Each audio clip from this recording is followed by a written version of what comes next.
పొంగనూరు పట్టణంలోని కోనేటి వద్ద గల శ్రీ కాశీ విశ్వేశ్వర స్వామి ఆలయంలో బీజేపీ నాయకులు ప్రధాని నరేంద్ర మోడీ పేరుపైన బుధవారం అభిషేకాలు నిర్వహించారు. ఈ సందర్భంగా బీజేపీ నాయకులు మాట్లాడుతూ పుష్కర కాలం పాటు భారతదేశం అన్ని విధాలా అభివృద్ధి చెందిందని తెలిపారు. ఈ కార్యక్రమంలో బీజేపీ నాయకులు జగదీష్ రాజు, టీవీఎస్ ప్రసాద్, చంద్రశేఖర్ రాజు, వెంకటరెడ్డి, రమేష్, మఠంబాబు, మల్లికారాణి, ఈశ్వరమ్మ తదితరులు పాల్గొన్నారు.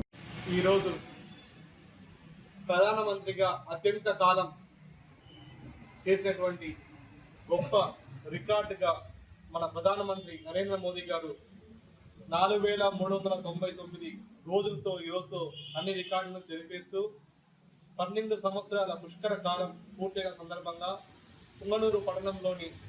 శ్రీ కాశీ విశ్వేశ్వర స్వామి ఆలయంలో ఈరోజు అభిషేకం మరియు పూజా కైంకర్యాలు నిర్వహిస్తూ దేశంలోని ప్రజలందరూ సంతోషంతో సుభిక్షంతో అందరూ ఉండాలని దేవుడు ఎప్పుడు ఎలవేళలా ప్రజలందరినీ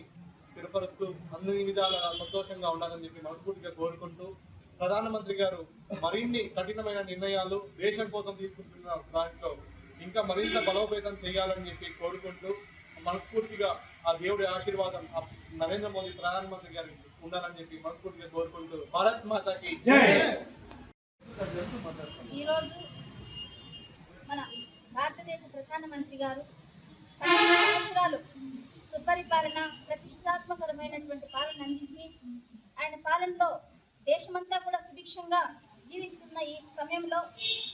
ప్రపంచ దేశంలో మన నెహ్రూ గారు పరిపాలించిన రోజుల కంటే ఈరోజు అత్యున్నతమైన ఎక్కువ రోజులు పరిపాలించి సుపరిపాలన అందించినటువంటి మన మోడీ గారికి ఈరోజు అందరూ కూడా మన పొంగనూరు పట్టణంలోని బీజేపీ నాయకులందరూ ఆయన ఆయురారోగ్యాలుగా ఉండి ఇంకా 10 సంవత్సరాలు మమ్మల్ని పరిపాలించే విధంగా దేశ ప్రజలందరూ కూడా సుభిక్షమైనటువంటి ఆయన పాలనలో భారతదేశము సుభిక్షంగా వర్ధిల్లాలని